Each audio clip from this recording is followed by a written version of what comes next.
And I know many things, for I walk by night. I know many strange tales hidden in the hearts of men and women who have stepped into the shadows. Yes, I know the nameless terrors of which they dare not speak.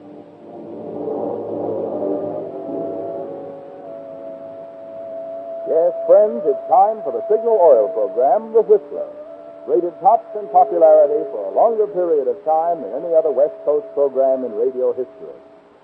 And Signal gasoline is tops, too, tops in quality. It takes extra quality, to give you extra mileage. And Signal is the famous Go Farther gasoline. So look for the Signal circle sign in yellow and black that identifies friendly dealer-owned Signal stations from Canada to Mexico. And now the Whistler's strange story. Money is the root of all evil. Some people spend more time scheming how to get money dishonestly than it would take to earn it honorably. Frank Davidson was one of these. For years, he'd been building an alibi to cover his many dishonorable activities by telling everyone who'd listen that money was the root of all evil.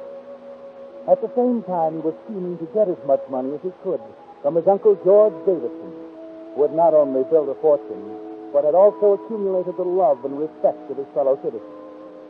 Yes, in bettering himself, George Davidson had likewise helped thousands of others comfortably employed in various Davidson enterprises.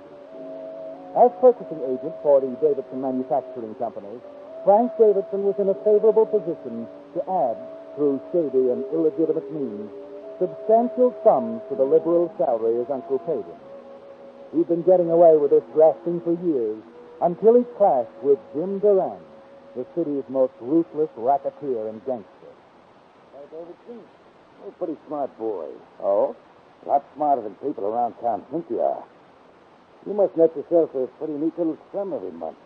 You're crazy, Duran. The commissions I get... Commissions? That's pretty cute. I love the way you keep calling that dough you steal commission. Well, they are commissions. As buyer for the Davidson Manufacturing Company, I consider every bid that comes in. Quit kidding, Davidson. For the last 2 years, you've been buying second and third-rate cement, plaster, and steel. Your uncle's been billed for grade A prices. You've been pocketing the difference, or the kickbacks from the fellas you've been dealing with. I don't think your uncle would like it at all if he knew what you were doing. Well, I can't figure where it concerns you, do I? Everything that happens in this town concerns me. I don't like guys that give all their business to my competitors. Competitors? Sure. A couple of months ago, I formed a new company, the Mid-City Service Corporation. We're a sort of a buying and selling agency.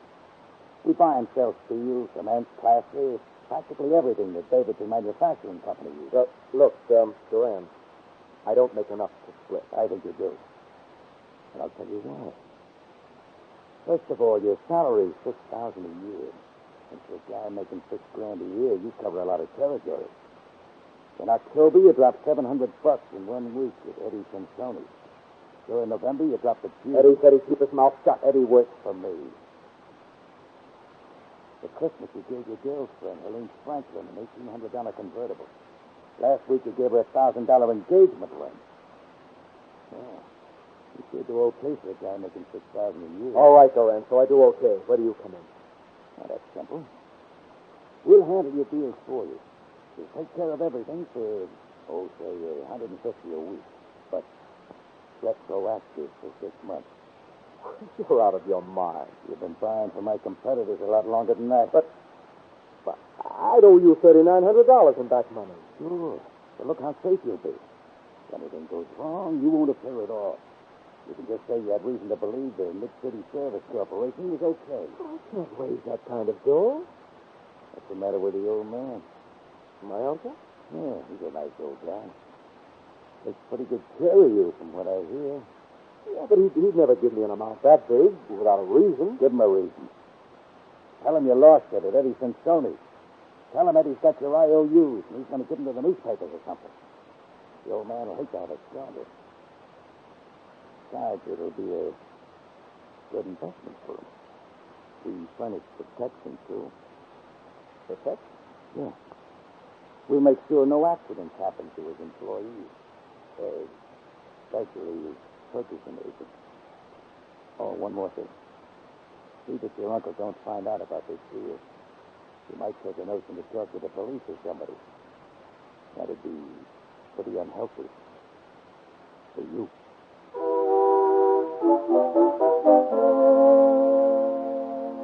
Well, Frank, when you began your double dealing, you didn't dream you'd be interfering with the activities of Jim Duran, did you? Duran knows everything about you, doesn't he? And from now on, he wants in. And you know he's going to expect that $3,900 a week from Friday. You'll have to talk to your uncle about this, won't you, Frank? All right, Frank. Let's have it. What's wrong now?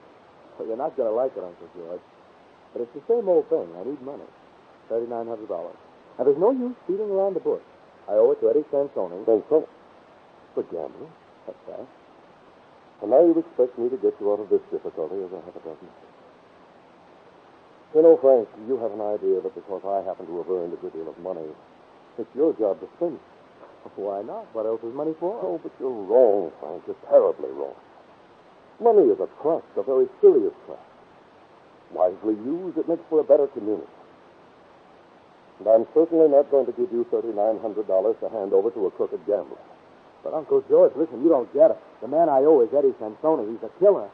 I've only got till next Friday to pay up. Nonsense, nonsense. Just tell the police.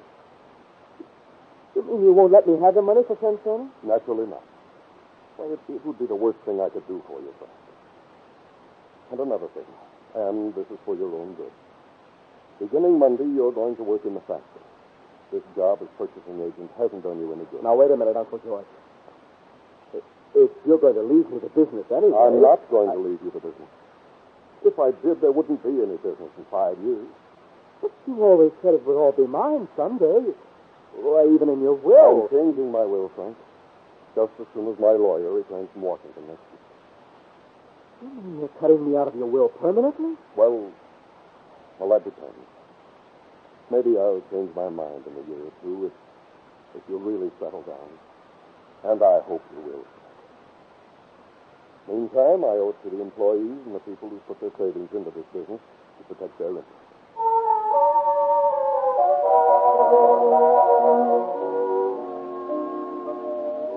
An unpleasant morning, isn't it, Frank? So unpleasant you quickly leave the office and go to see your girlfriend, Helene. After all, Helene understands you. And like you, she believes that money is the root of all evil. That is, other people's money. You tell her about Duran, about Uncle George cutting you out of his will, all your difficulties. Helene is not only sympathetic, she's very practical, too.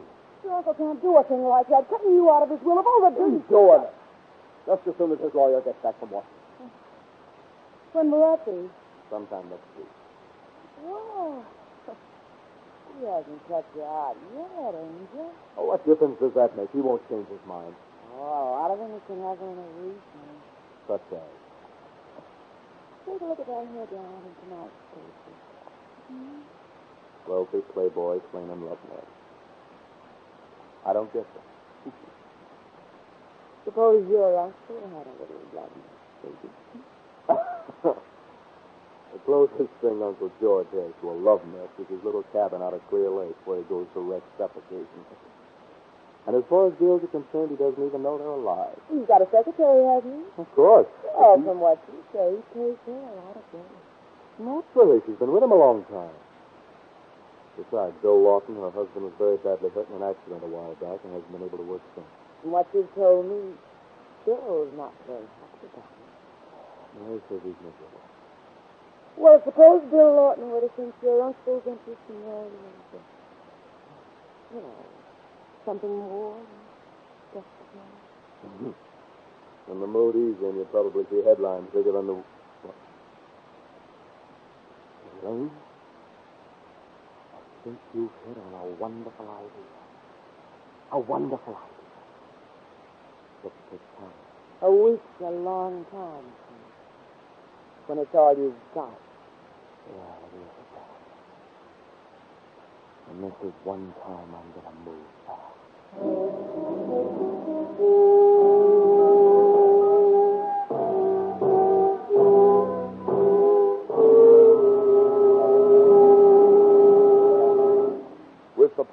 if money is the root of all evil, the Signal Oil Company is bringing you another strange story by The Whistler.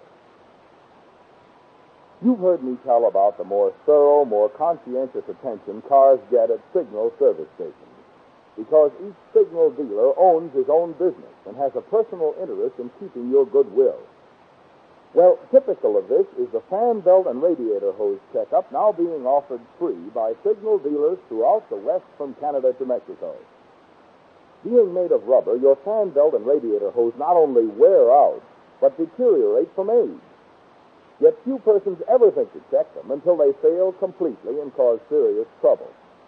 That's why this free Signal checkup is not only unique, but a real service that every driver will be wise to take advantage of. What's more, if you should discover that your fan belt or radiator hose are in such worn condition that you feel it's wise to replace them, then your Signal dealer can, in most cases, do this while you wait. So drop by your nearest Signal dealer soon and ask him for this free checkup of your fan belt and radiator hose. It's one of a complete line of safety services offered by Signal dealers to help your car run better and last longer. And now back to The Whistler.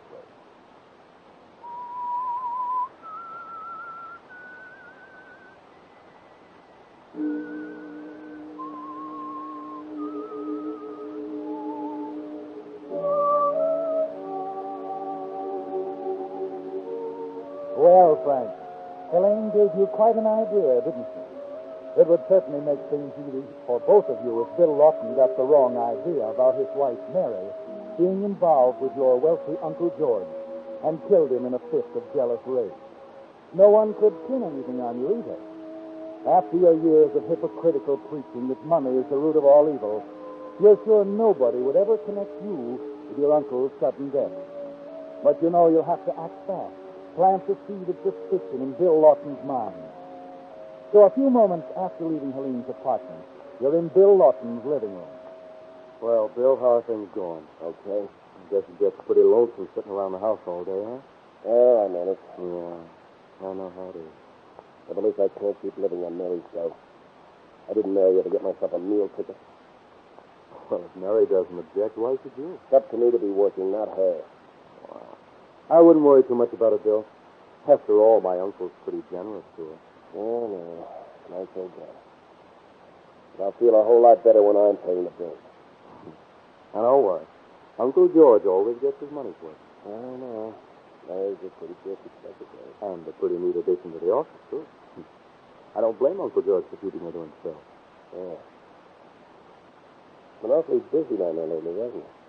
Busy nothing. It's practically dead. Oh, but then things always flow at this time of year. Yeah. But Mary's been working overtime 2 nights last week. She has? I didn't know that. Wait a second. Besides being purchasing agent, you're sort of an all-around assistant here, aren't you? Yeah, that's right. Well, if you work late, how come you don't know about it? Oh, well, I'm out calling on clients most of the time. Deal about Mary working the other things at the club. Well, as far as that's concerned, I don't either. But then Uncle George does a lot of things he doesn't tell me about. Don't worry about it, Bill. Listen, why don't you come into town for lunch someday soon? It'll do you good. Thanks. Yeah? Anything between your uncle and my wife. What? What on earth made you think of a thing like that? I've been thinking about it for quite a while.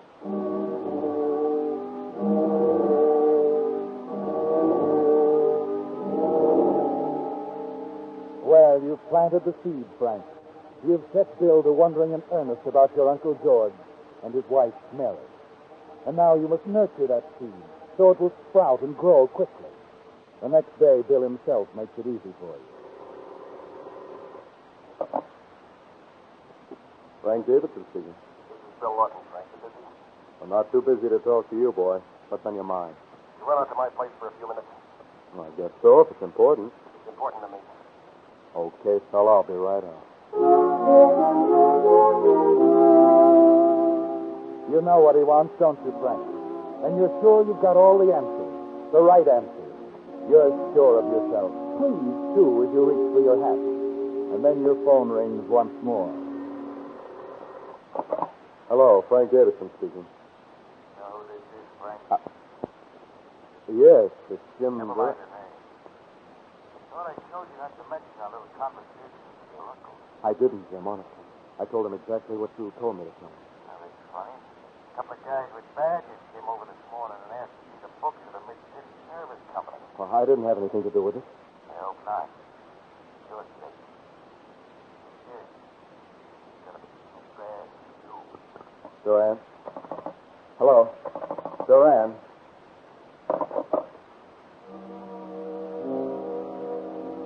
Leaving your office following Duran's phone call, you know you have to move fast. You're sure if your plans go through, you'll have no trouble stalling off Duran until you come into control of your uncle's fortune. And as you enter Bill Lawton's apartment and note the grim expression on his face, you're equally sure your plans for the death of your uncle through Bill Lawton will work. You handle Bill to perfection. Right. Tell me the truth about your uncle and my wife. Oh, now, wait a minute, Bill. If you I think... said the truth, Frank. I'm telling you the truth. As a matter of fact, we were crazy when we even gave a thought to the 2 nights Mary worked overtime last week. You know what? I found out Uncle George wasn't even at the office those nights. He wasn't? Now, what was Mary doing? Uncle George took out his work to the cabin at Clear Lake. He often does that when he's snowed under. And Mary worked in town? Naturally. At least, I thought. Where else? Nice try, Frank. But it doesn't gel. Mary told me she took 40 pages of dictation. If he was at the cabin at Clear Lake, she was too.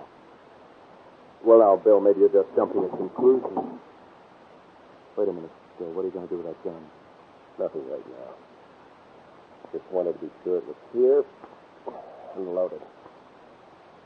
Next time Mary tells me she's working at night, I'm going to go out to your uncle's cabin at Clear Lake. Bill, you're nuts. And if I find what I think I'll find, this gun's going to get quite a workout. Hi, dear, I'm home. Oh, hello, Frank. Oh. So what on earth are you doing with that pistol? Oh, he was just showing it to me now. The guns make me nervous. For goodness sake, put it back on the desk, Bill. Bill? Okay, now. And when did you become interested in firearms, Frank? I got myself into a jam with Jim Durant. Eddie Sansoni. Jim Durant, a gangster? I said Eddie Sansoni. He's pushing me pretty hard. And, Bill thought that I might need some protection, so he offered me his revolver.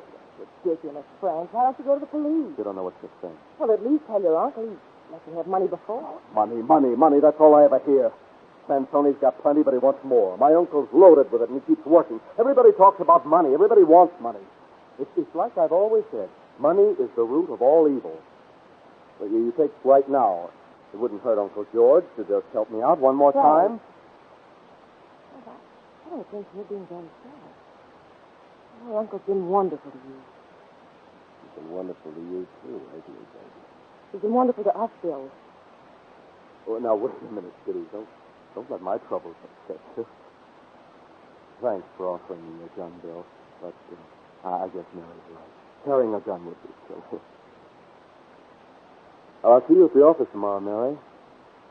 So long, Bill. Well, thanks.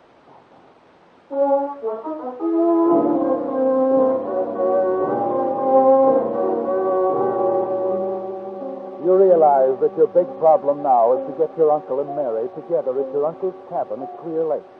And this should be easy. But a day passes, then another, and another. Finally, on the 4th day, half your problem is solved as Uncle George summons you to his office. Frank, you wouldn't mind dining out this evening, would you? Oh, no, why? Well, I thought I'd spend the night at the cabin. Well, that's a good idea, Uncle George. You go ahead. I'll probably do a little work at the office.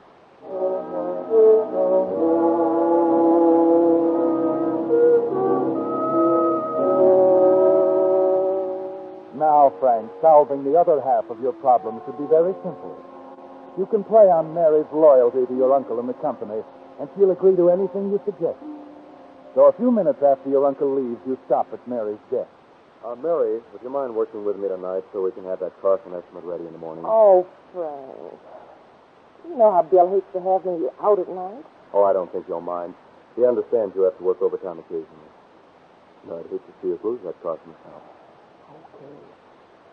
Okay, I'll phone him right away. All right. Well, thanks a lot, man. I'll see you at the office about 7:30, huh?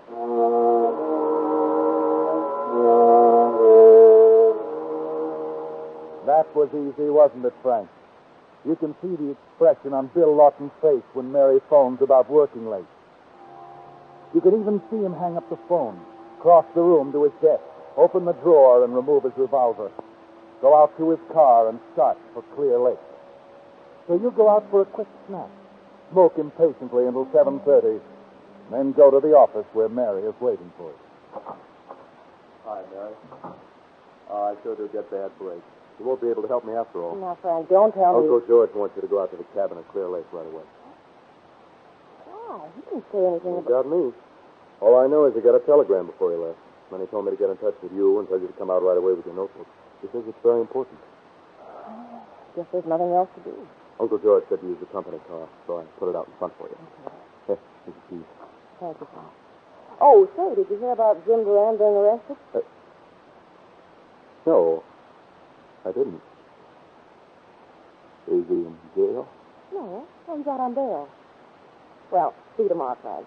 Hope you get that Carson estimate out all right. Don't worry, everything will be taken care of tonight. It has to be.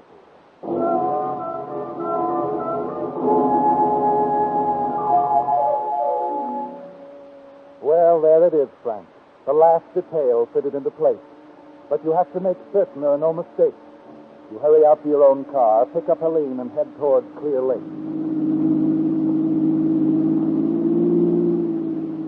Your car roars past Mary's car within a few miles, and you leave her behind. Suddenly, your heart almost stops beating. Other headlights following you along the highway. Jim Duran. It must be Jim out on bail, and you're sure he's out to get you. But if tonight goes according to plan, you'll have more than $1 million, and Jim Duran will be a problem no longer. You park some 300 yards from the cabin. There's no sign of the other car. You tell Helene to keep the motor running and walk towards the cabin. Halfway there, you spot Bill Lawton's car parked behind a tree with a clear view of the cabin, where Uncle George has already turned on the light. All you need to do now is wait for Mary to arrive, and then her husband, Bill Lawton, will do the rest. And you haven't long to wait. Mary steps down from the company car and walks rapidly to the cabin and enters the open door. Your heart beats quickly as you watch Bill open the door of his car, slip out without a sound, walk slowly to the cabin and enter the open door. For a moment, everything is quiet. Then you hear the sound you've been waiting for. Bill, what are you doing here?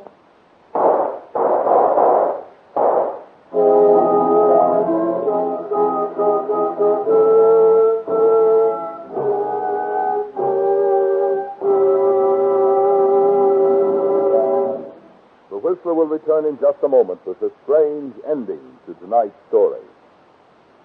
Meantime, a word about these chilly nights and mornings we've been having. To be sure your car will start pronto the instant you touch the starter, you naturally want to be sure you're choosing the gasoline that tops in quality. But how can the average driver measure gasoline quality? Why, by mileage, of course, which explains why we're so proud of Signal's good mileage, which has made it known throughout the West, from Canada to Mexico, as the Go Farther gasoline. You see, there's only one way today's Signal gasoline can give you such good mileage. That's by helping your motor run more efficiently. And when your motor runs more efficiently, you just naturally enjoy quicker starting, faster pickup, smoother knock-free power. In other words, the superior performance you expect of a superior gasoline. That's why Signal says, to be sure of the tops in gasoline quality, there are just two things to remember. One, it takes extra quality to go farther. And two, Signal is the famous Go Farther gasoline. And now back to the Whistler. When you hear the shots from Bill's gun, You're sure your worries are behind you, aren't you, Frank? Tomorrow you'll be head of Davidson Enterprises. You can marry Helene, pay off Duran.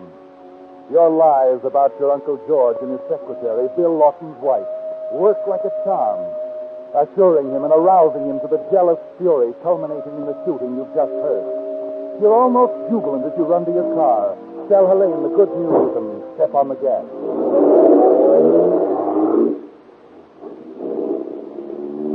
A moment later, you feel differently. That strange car is right behind you again. Now you're sure it's Duran, the gangster who believes you're responsible for his arrest. You want to stop, explain things, but you're afraid. And you're sure that once he knows of your uncle's death, you can handle him. You've got to get away. You press down on the gas. Why so fast? That car behind us, Helene. Duran. Oh, how do you know? I just know, that's all. Soon you're doing 50, then 60, then 70. Then 75. Be careful, Frank. Slow down that curve. Bring him out.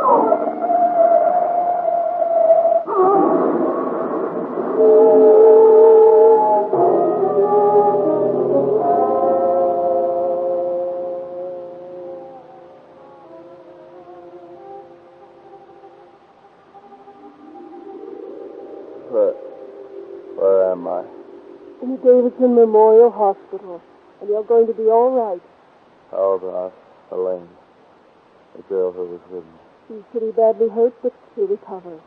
And we hope that plastic surgery may help her safe. Hello, Davidson. Who are you? Chief of Police Roberts. Lucky for you, we were following you last night when you had that crash. If we hadn't been, you and your girlfriend would be dead pigeons. You mean it wasn't Duran? No, it was the police, all right. You talked too much the day Mary Lawton came home and found you and her husband fooling with that gun. She tipped us off. We've been tailing you ever since, for your own protection. Incidentally, Bill Lawton told us how you tried to get him to kill your uncle with your lies about him and Mary. Kill my uncle? It's insane. Just because Bill Lawton might have gotten mixed up on something I said doesn't mean a thing. His word against mine. In a few days, I'll be president of the Davidson Manufacturing Company. There'll be... Wait a minute. I've got a little surprise for you. Come in, please.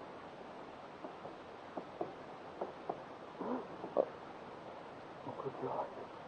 Yes, Frank. Uncle George. But I thought... Yeah. You thought they were dead, didn't you? They were quite harmless. Blank. Mary substituted. If she hadn't, we wouldn't be here. Yes, Davidson, that phony alibi you tried to build, that line about money is the root of all evil, isn't going to get you out this time. It's too bad you never understood the right use of money, Frank. You're like a lot of others, Davidson, belittling money, success, misquoting. Uncle George, you taught me to believe the Bible. The Bible says money's the root of all evil. No, Frank, no. The Bible says that love of money is the root of all evil, not money itself. There's a difference, Frank. A big difference.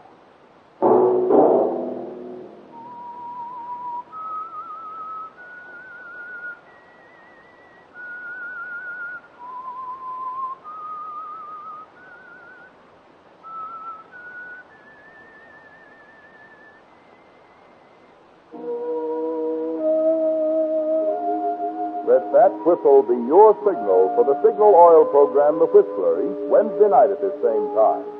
Brought to you by the Signal Oil Company, marketers of Signal gasoline and motor oil and fine quality automotive accessories. Signal has asked me to remind you, to get the most driving pleasure, drive at sensible speed, be courteous, and obey traffic regulations. It may save a life, possibly your own.